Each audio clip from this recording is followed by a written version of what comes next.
Some might say that the second generation video game boom of the mid-late 80s doomed our generation. I posit that the root of our rot came earlier. We embraced the power of Grayskull, opened our minds to beyond what met our eyes, and finally descended into the ooze. He-Man was the first I remember, the first with action.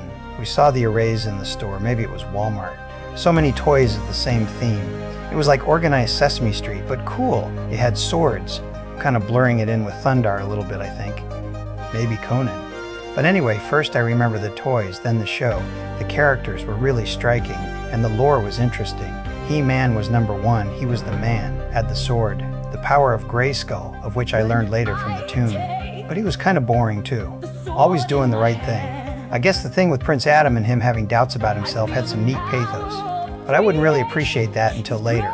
Boy, I'm really putting some heavy speculation on my barely past toddler-year-old psyche. Anyway, the bad guys. The bad guy! Skeletor was cool. Creepy, but cool. I think Scooby-Doo helped me grasp the coolness of the monsters first. The toy was creepy, with that ram head staff. The cartoon with the laugh really nailed it though. He did kind of get sniveling and have a Starscream more on him later feel to him. But yeah, I remember having Skeletor and He-Man first. Could there be any other choices? Well, yeah, there could. I had my first real gimmick toy experience with Ram Man. He looked kind of stupid, but real. Getting him was like my first real experience. I picked him out myself out of other choices. I made a conscious decision. His gimmick, press down and he jumps up. His stupid but strong mug would leap in the air. I seem to remember getting flack for my decision, but I stand by it. I'm sure he would coil down and jump up for my choice too. There were more, many more to come. It seemed like quite some time before we get to Cyberton. But first, let me get one thing out of the way. Man-at-Arms, Toon vs. Toy. He was cool in the show, but kind of boring as a toy. Where? Where was the stash?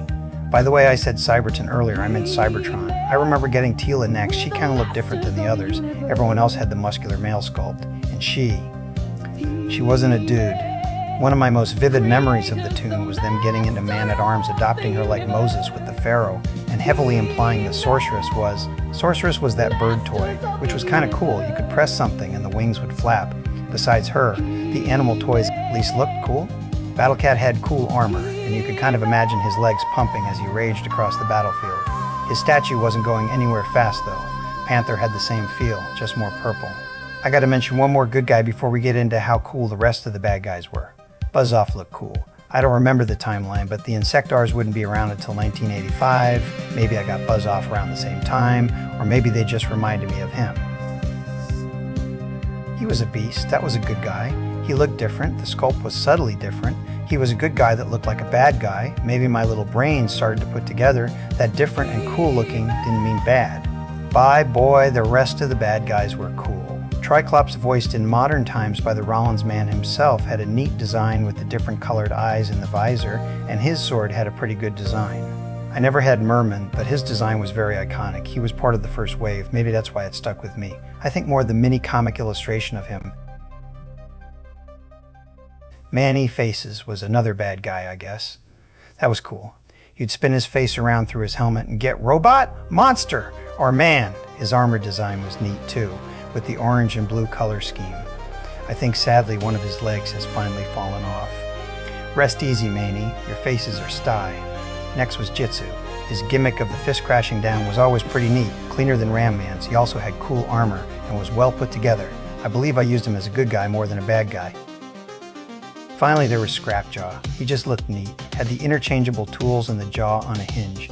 I never threaded string through his helmet, I guess I was too immature. His distinctive mug was iconic. I think of henching and I always think of Scrapjaw. Bebop, Rocksteady, and Scrapjaw more. Now another important layer to the scam was the vehicles and playsets. Mattel could charge a one-time for the capacity to move characters around or let them sit down or be stored. I can only really speak for one vehicle and playset. The vehicle was the Dragon Walker.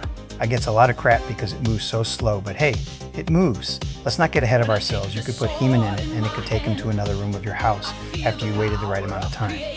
It kind of had a neat aesthetic too. Now, as for the playset, Castle Grayskull was not a scam. Outside G.I. Joe, it was the best playset my little self ever encountered. This down to nailing the Skull Castle look. There was some other stuff, like trapdoors and everything, but I didn't pay attention to that. It looked like Castle Grayskull from the toon. It felt like Castle Grayskull. Now for some loose ends. Hordak. He seemed a lot scarier and more formidable than Skeletor, but She-Ra cartoon was always at a different time, or always seemed too girly for me then. Glad to experience him later with Keith David voice acting. Also, Orko was the definition of one who would speak truth to power, at least in the Netflix update. That was pretty cool. Also glad the updated toon got more into the mythology. Finally, Modulok was the best gimmick. Never can remember.